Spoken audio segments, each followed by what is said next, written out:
Hello and welcome back to another series. The Ghostbladesman. Ooh, spooky. So this is an orc. We're starting Kynareth because we desperately need some stamina as an orc. And eventually we're gonna go Molag Ball, going Warrior Stone. And the idea of the build is to maximize the amount of damage with the Ghost Blade. Not worry too much about armor pin. Go all in on damage, and that way, because the Ghost Blade will take care of the armor pin for us, since it ignores armor for the most part, and then we can just try and get as much damage as possible. I have tried this build before. I think it worked pretty well. I wasn't successful in this build because I think I died in Solstheim to some roaming werebears, if I'm remembering correctly. So that was very sad. But I do remember that it was fun and that it did end up doing a lot of damage. And yeah, so we're going to try it again. So just starting out with the classic camping in the woods start. We get very lucky here with the Grand Soul Gem and the sword. You don't always find a sword. It's not a honed sword and it's not an enchanted sword, but it'll do. Skipping all the crab killing and slaughterfish killing and wolf killing that happens over there every time in the camping in the woods start. Got enough insights to get to 15 one-handed, so I could take the power attack perk, which I saved my third perk for, starting perk. Now it's time to style on some bandits. So we get a bit extra damage from our warrior stone and a little armor pin, which helps. And then for our orc, we get a little extra armor pin, more melee damage, and decreased cost for power attacks, which all help early game. And then of course we had our Kynareth choice, which allows us to have enough stamina, especially with the amulet, which gives 20 base, and then since we're following Kynareth, it gets 40, so a total of 65 extra stamina, which goes a long way early for an orc, which starts with relatively low stamina. So we don't have the dodge perk, but we're still trying to utilize our mobility and light armor to dodge around, or to duck around, I guess I should say, the enemy attacks, and just really play super aggressive. With all the damage that we have from Warrior Stone and being an orc, plus the stamina, we can play really aggressively early.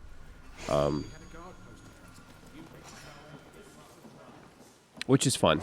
It's a fun playstyle. But the other side of playing aggressive is that you're going to be tanking some hits. So that's why it's important that we have our healing poultice and we take the potion of regeneration to start to kind of help with this. But the play is to kind of bait out attacks and get them down to a third health. Maybe actually more like 4/9 health, and then we can burst them down with a single swing and power attack combo. And we can usually do that by waiting for them to swing, going behind them and doing it, or just barely being outside of their swing range and doing it. Also, we can bait out power attacks to try and get it, but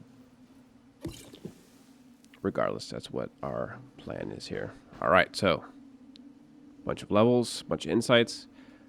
First going into evasion and one-handed. That's where we're focusing early. So another key part of this build is every single level up. Every single one is going to be going into health. It's going to be going into one-handed and two-handed damage. That's part of the maximizing damage part. No stamina, of course no magic, but there's going to be no stamina. So this will kind of come into play in our choices of going werewolf and eventually vampire. But the game, or I should say 3bftweaks, gives you so many options for stamina and health, to be honest. Ooh, there we played that pretty slick there. I was going to do the attack into power attack combo onto this guy, but then I saw the other one doing a power attack, so I swapped targets to do the power attack on that guy and stagger him. So yeah, some slickness.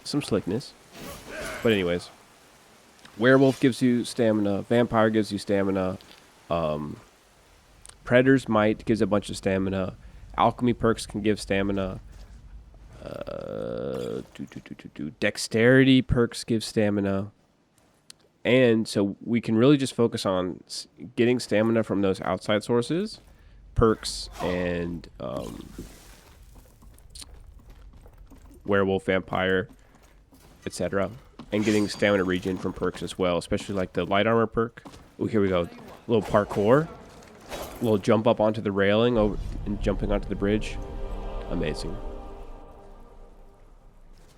But yeah, so we're going to be using perks and other ways to supplement our stamina and stamina regen and power attack cost reduction, of course. And of course, we're going to be going for Deathbrand eventually, which gives the flat 4 stamina per second on the boots, which is just amazing. And also has enchant for stamina too. So that's why we opted for Kynareth early instead of going for, say, Stendarr. Just so we can get that immediate 65 extra stamina that'll really go a long way in the early game when we're trying to spam out power attacks and regular attacks for that matter, because of course orcs have higher costs for their regular swings. Alright, so that's Embershard.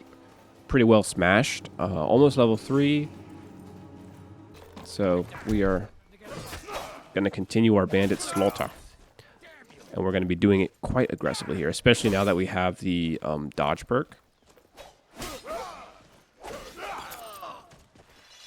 We can really utilize every bit of our stamina to get these kills relatively quickly.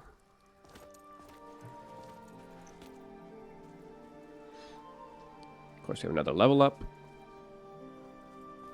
One-handed to 24. We're going to save our perk so that we can get the one-handed perk at level 25.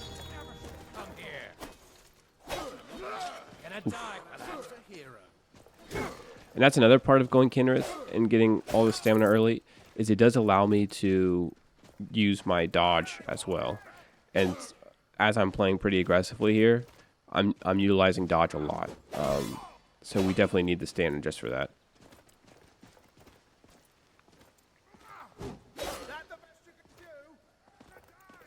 So yeah, bait down to where I know that I can burst them with a swing and a power attack. Here we get a little help. Not that we need it, but if the Vigilance of Stendarr want to help, I won't say no. As long as I can still snipe the last hit so I can get all the diluted insights.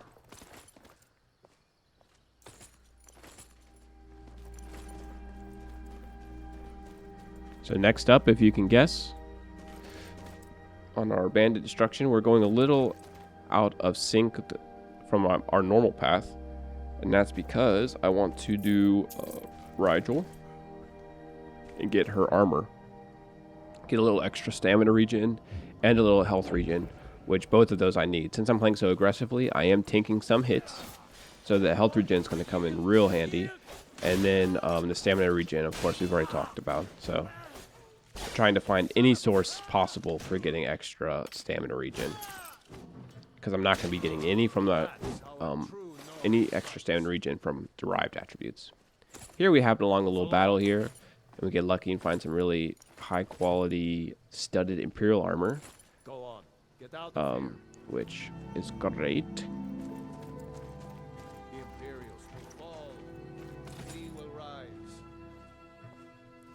Inventory management for the win. Alright, anyways. On to Pine Watch for Rigel's destruction. I'm a little worried because we do have a lot of damage. Look at that. We can already break adept locks. Orcs are so broken, man. So much health. Especially Orc Warrior. Well, plus we're Kynareth. So we just have a lot of the... Ooh, so there we have some anti-sneakiness there.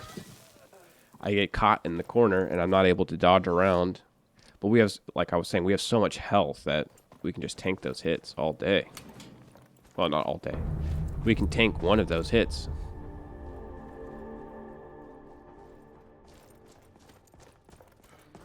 But yeah, Rigel has a lot of health, so we can't necessarily burst her down. And she also is a sword and board, so her windows of attack, of our attack opportunity on her, are quite small. And she usually comes out with a group of bandits, so we can't really do the swing into power attack staggering combo, because we have to compete. We have to watch out for the other bandits that are on her flanks, ready to power attack us when we give them the opportunity with one of our power attacks on her. So it is a tricky fight, especially this early. I mean, later on, if we have like a ton of damage, then it wouldn't be too hard, because we can just easily burst down all of her bandit buddies, and then on the one-on-one is not too bad, because we can outplay the one-on-one with dodging and with bull rushing if necessary. The leather helmet is far inferior to the leather hood on the drip scale, so I will wear the leather hood instead of the leather helmet up until like maybe 10 points of armor difference, I would say, just because of the drip factor alone. That's how powerful the drip factor is. But anyways, if we had enough damage to burst all our guys and then we could easily 1v1 her, that's one thing. But we are still having to manage our stamina pool here when we're fighting these guys, so it should be an interesting fight. Not that I know the outcome already or anything. So yeah, burst him down a little bit, and then we go for the boom, the power attack. The big daddy damage of the orc.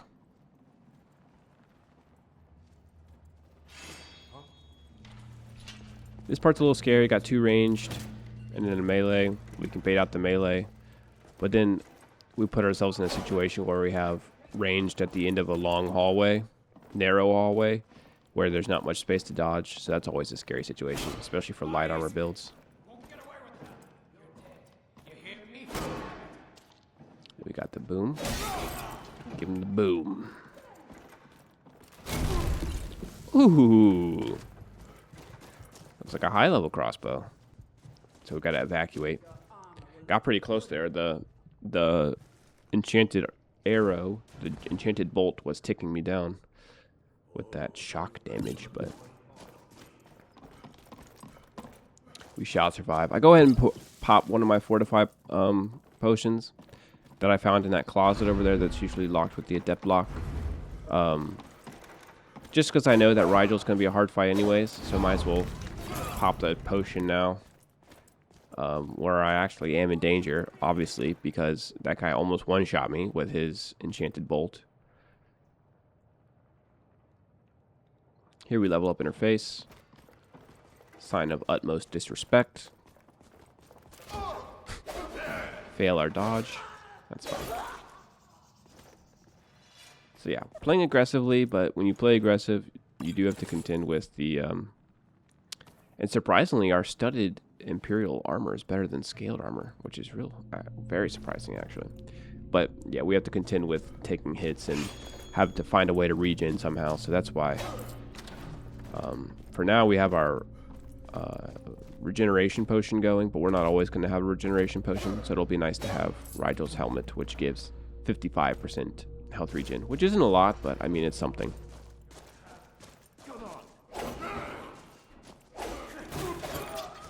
Yeah, a little sloppy there. It's usually when I'm going in for like a finishing swing or something, that's where I'm tanking the most damage from them, because I'm saying, oh, well, I can tank a hit as long as I deliver the killing blow. But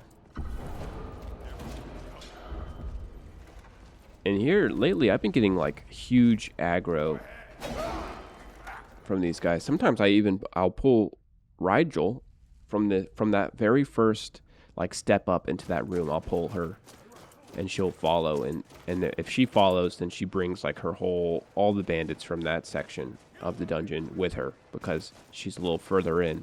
I think it's set up where like it's like an elevation thing, where the room that she's in is at a higher elevation, but it's kind of close to that starting to that room right there. So the aggro distance can touch her, depending on where she is, but it didn't happen here.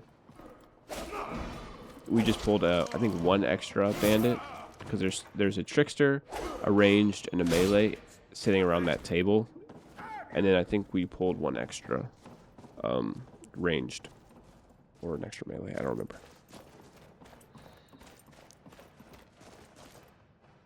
Here's the trickster.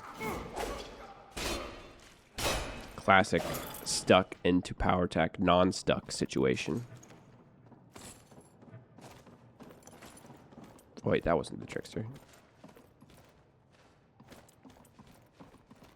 Here's the trickster.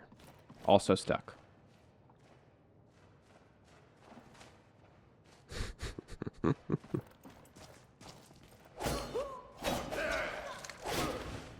Not sure what she was doing here. I guess she had a firebolt in one hand and lightning bolt in the other, and it wasn't really casting anything. So yeah, more health, more damage, and then really focusing on our one-handed tree for now. Yeah, see? I think we just aggroed her right there from hitting that chest. So I think there's something where, even though there's a wall there, the distance between the boss room or wherever she patrols and that room is very small.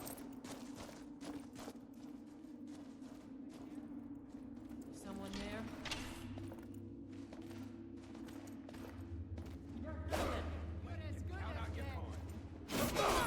We're also kind of doing the math, and that's why the floating damage or the true HUD is...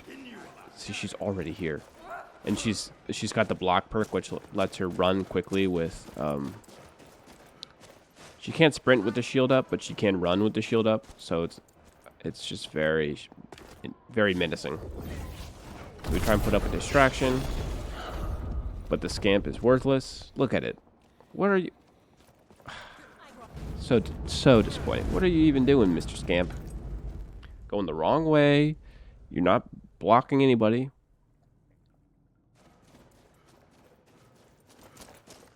Do a little serpentine in case a ranged bandit comes through. But at least the scamp bought me some time. It's super sloppy.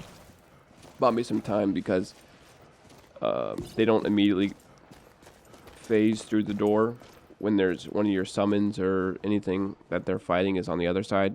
And I guess it just calculates the time to kill your summon and then they come through. I wonder how that works. I wonder if it actually, like... Because sometimes your summon will kill them and they will never come through, and you go back in and they'll be dead. So I wonder if it actually, like, plays out the fight somehow while in, like, the loading screen. But I don't know. So yeah, we power attacked her and she did not stagger. So she's got pretty high block skill, that's for sure. And she's not even using her shield. She's using a Orca shield, which is... I mean, it's good if we want to use poisons on her, but otherwise, that's pretty scary. I don't know why she spawns with a different shield other than her shield. I feel like she should always just use her shield, but whatever. Sometimes you get lucky and they'll get stuck on that tanning rack over there. Use the venomous spider that we picked up from that closet. But we got no such luck here. So yeah, we have enough health that we could probably contend with her 1v1. But when her buddies come and the range have to contend with the range, it's a little bit more tricky. So that's why when you're in situations like this, the best thing to do is just to get some space. Sometimes the AI, pathing AI can hang up and it'll separate them enough where they won't run after you anymore. And definitely we want to get distance from those ranged bandits. I honestly wish that I didn't kill this mage earlier, but it is what it is. And I hear something. I'm like, ooh, okay, let's go over here. Nice. And then we have a little Imperial squad. So, yes, it's cheesy. Yes, we get help and get lucky that an Imperial squad is coming by here.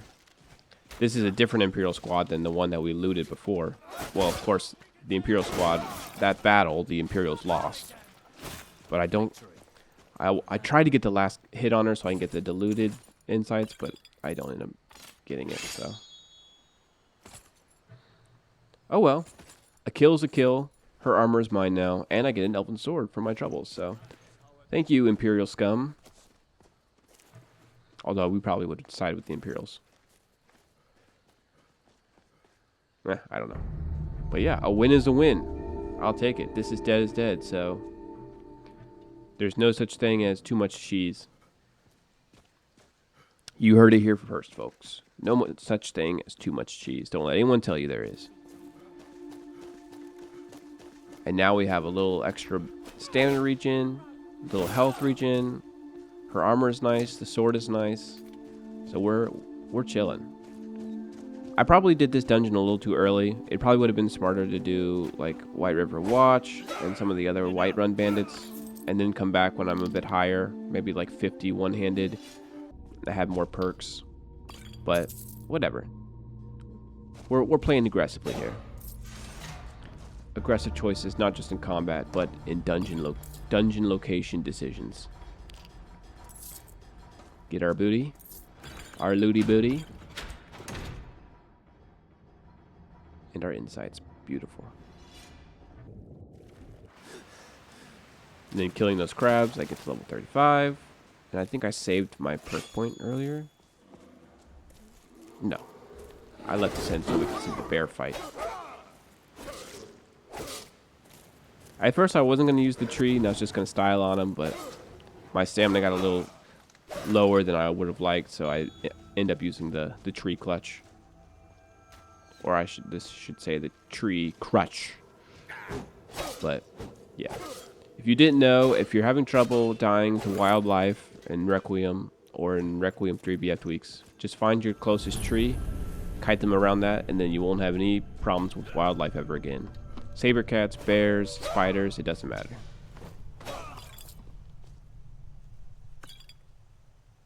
There's just something so satisfying with the block bashing with a weapon, staggering them, and then just destroying them with a power attack. Use our bear heart, wolf heart, and the salmon with the raw meat. Get our beastial stew going.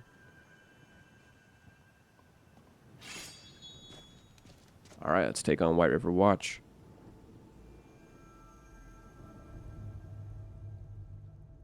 These guys should be no problem. We've done it enough that we kind of have a flow of how we like to do this dungeon. And we have enough damage that we could probably... I think we're just going to bull rush in and kill the trickster as soon as possible.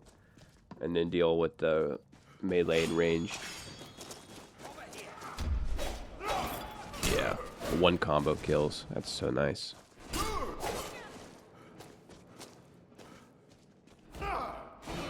Oof, I don't get the block off there. Ooh. Get the well-timed and spaced power attack. Very nice. Here we're going to bait out the shots. And then rush in. Don't know why he's coming in so close. That's not very smart decision making by this guy. Not smart at all.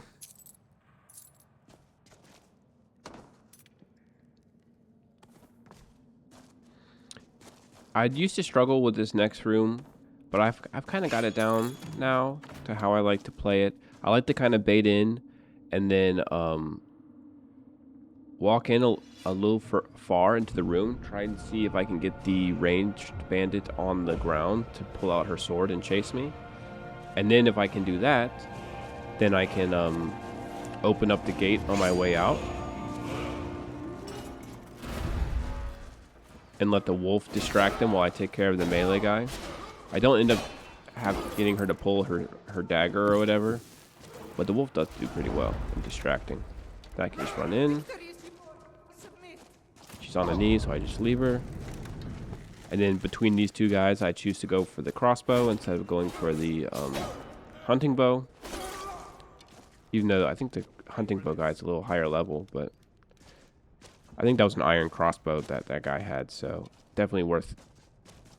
He can definitely put out more damage than this guy because he can get critical hits And it's a heavy crossbow versus a light bow, so.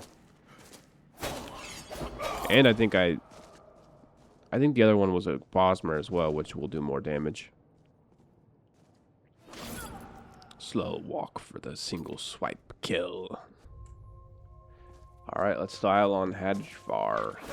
Hadvar? Ooh, or maybe we're going to get styled on. Maybe he's going to cave our head in with his giant warhammer. Find out next. In the next 30 seconds. Here I'm running low on stamina, so I'm like, ah! Abort, abort! And then we just gotta do a little disrespectful. Loot all his shit right in front of him while he's stuck there. Because poor guy can't use his arms to climb up. I'd level up in front of him, but unfortunately we didn't get enough experience. Oof.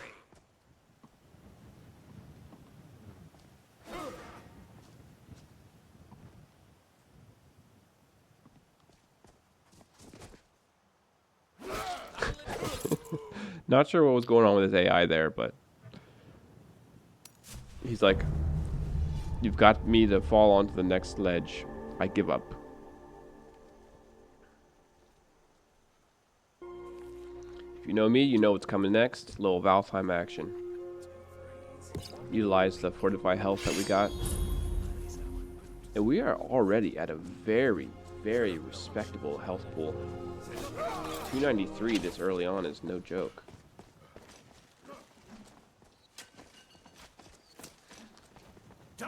Like level 3, having almost 300 health, you gotta love it. You gotta love the safety it gives you.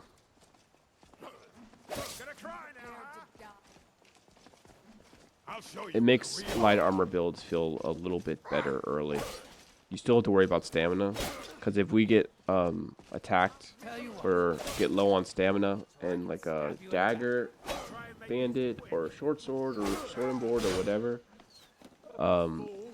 gets on top of us and starts wailing away, we're gonna drain all of our stamina, and then no amount of health pool will save us at that point. We do have some tricks up our sleeve if we do get too low on stamina. Like I was saying before, no cheese is too much cheese. So a little swap off of our Kynareth necklace, a little swap back onto our Kynareth necklace will put us back to 40 stamina, which is enough to not be super slow. That is like the ultimate cheese. So I don't utilize it a lot, only in emergency situations, which I'm not sure when that emergency is going to come, but I'm sure it will.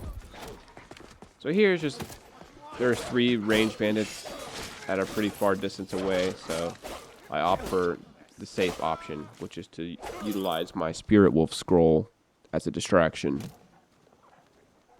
while I run in to do the real damage. But if I get close enough, after my Spirit Wolf makes them draw their melee weapon, then we can make it so they don't pull out their bow again. But we were a little too far away for that guy. So yeah, just skipping over the looting part, going right back in for the next, because it's kind of like the fight happens over two waves almost. You got your initial wave that's in this tower, and then for whatever reason, I don't know if it's because the bandits are blocking each other's pathfinding, but only half of them come out. It's not like all of them from both towers come out and fight you all at once, even though you are taking aggro from the ranged bandits that are on the bridge. I guess it's a pathfinding thing. The other bandits behind them don't want to path through there. Maybe it's blocked by the ranged guys. Maybe that's what's happening. But it makes it so that it's a two-wave fight. You got your initial wave of melees and ranged bandits, and then you got your second wave. And the second wave is the wave with Elsie. So here, this is like one of the most unfortunate situations you can have. The only thing that could be worse than this is if that sword and board bandit had enough block perks so that she could run with her shield. That would make it worse. If she was like a level 19 block sword and board bandit, this would be very, very tricky. Luckily, she's only level 12, and her shield isn't that high quality. Did not want to do a forward power attack. I wanted to go in and do a regular standing power attack, but whatever. But yeah, Elsie attacks insanely fast with her battle staff and has insane range.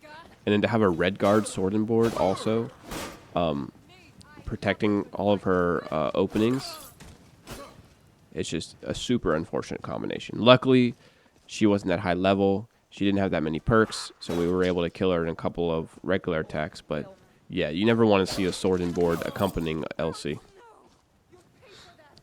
So here, like I was saying before, once you get them one-on-one, you can kind of style on them. Do a little dodge around the back into a swing. Try not to spam it though, so that we don't get our stamina, so we can keep a healthy amount of stamina.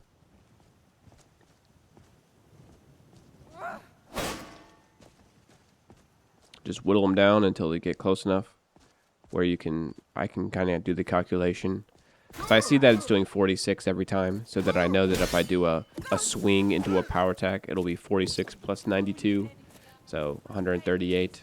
So I can kind of use that. And then I know that usually they will go on a knee at around 10% of their health. So if I know that 138 will bring her down below 40 health, then I'm pretty safe to go for it. So I wonder if I do it here. No, I want to be extra safe because I know she had a potion going, so I don't want to utilize all of my stamina and then have her jump back up because her potion ticks her back up above her knee threshold. But yeah, that's Elsie smashed. Diced into pieces.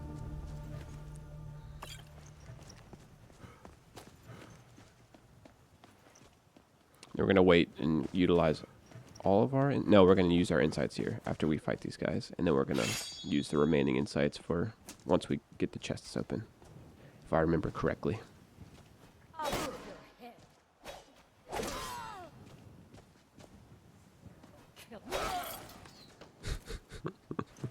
There's just something so satisfying about the power attack into their bodies, like flailing out.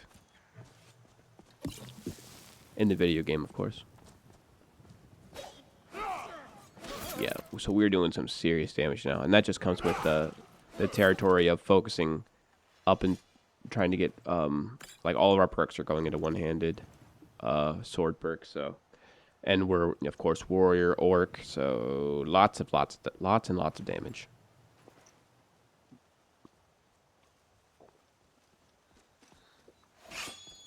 Got one last straggler. Ooh, and that's what that's the goal right there, is to get us to the point where we can do the swing into power attack, regular attack into power attack, and it just one-shots bandits. So yeah, we get our 50 one-handed. Now we can work on evasion next. Because we can get some more damage from evasion perks as well. So yeah, 2 level ups. Because I did have the 200, like 90 whatever insights that I used off screen, and then I utilized the insights that I got from the chest. So I got 2 level ups from that. Getting more and more damage. I don't know what he blocked with there because we broke his club. But now we just do... Yeah, look at all that glorious damage.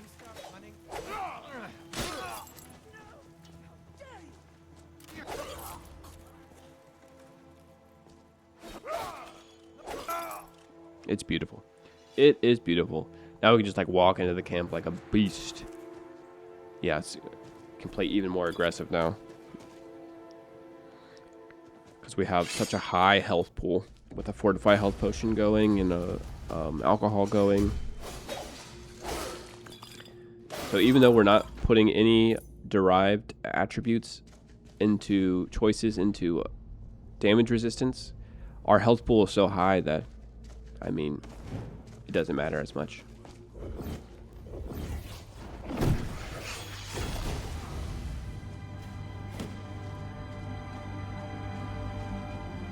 Usually I don't like raw dogging ranged bandit content with light armor, meaning I don't like doing like no illusion or no alteration or anything to help with the range damage, but with a health pool this high, no problemo. And even against tricksters, orcs have a 10% less damage from magic. That's outside of the normal magic resist. That that really helps against tricksters. May not seem like much, but with a high health pool and that 10%, it's more than enough to deal with any tricksters that have like lightning bolt or whatever. Usually lightning bolt is like super scary because it can do like 110 or something damage to a character with no resists. So, and if you're starting like a dark elf that only has 135 health, that can be quite scary. Or God forbid it's a Altmer, then you're taking like 125 or 130 damage, and that's pretty much its whole health pool from one lightning bolt scroll. So, gotta watch out for those. Take the heart, take the meat, or as much meat as we can carry at least. I'm trying to take the potion without getting the pickup radius mod to pick up all the like health potions and whatever around the area. I think we just got a black soul gem there, which is really nice. More power attack damage. Perfect. So now we are really crushing enemies with our swing into power attack. Yeah.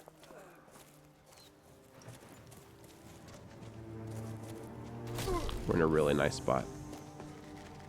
See, I think we took a... I don't know if that was both a lightning bolt and a ranged, like an arrow. I think it was both. Not sure. Man, I really need to play an Argonian build. It's been too long.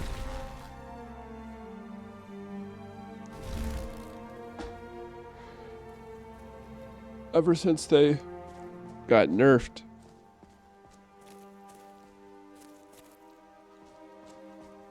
With that extra frost resistance or frost weakness.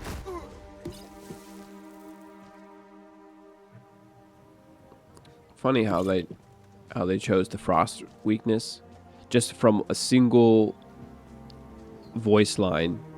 It's like an Argonian in a snowstorm or something. Or you move like an Argonian in a snowstorm. It's like, oh, okay. Well, that's enough. We'll make them...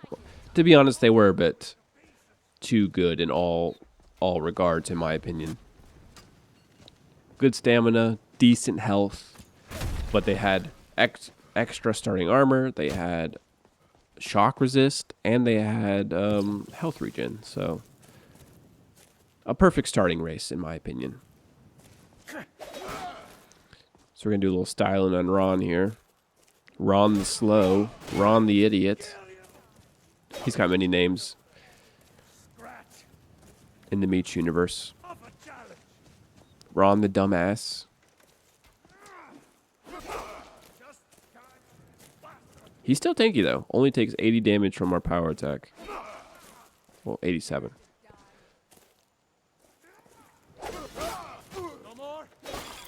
And then that ranged chunked me for more than I liked, so that's why I go ahead and use a scroll.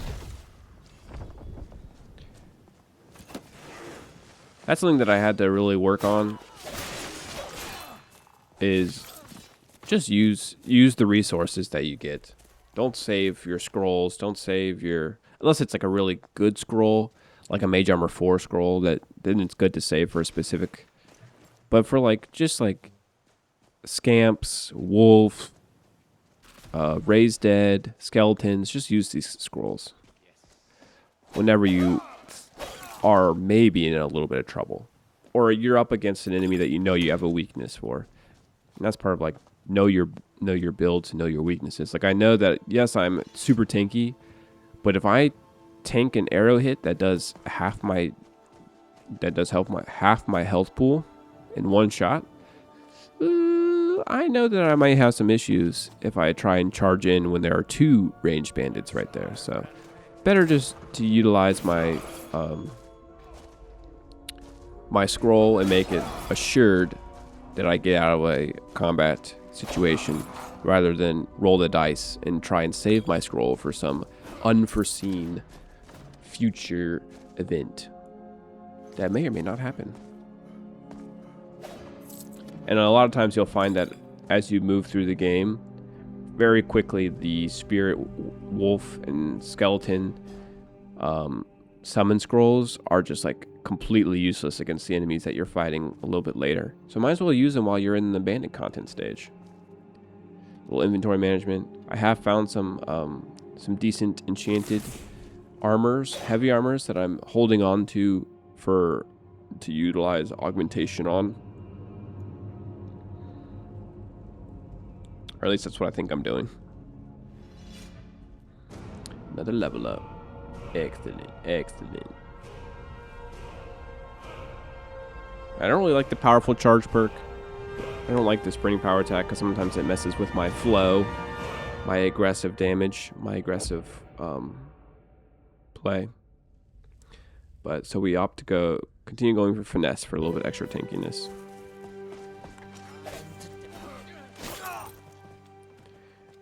And then it's nighttime in Whiterun, so you know what that means. Rounding up our last bit of bandits here before we go do some vendoring in the next stage of our playthrough. Yeah, that's the bandit section of Whiterun. Pretty smashed pretty reliably, I would say. We're doing a ton of damage with our swords now. We're super tanky just because of a high health pool. And, you know, decent armor. 380. I mean, it's not terrible. It's not the best, but it's not the worst.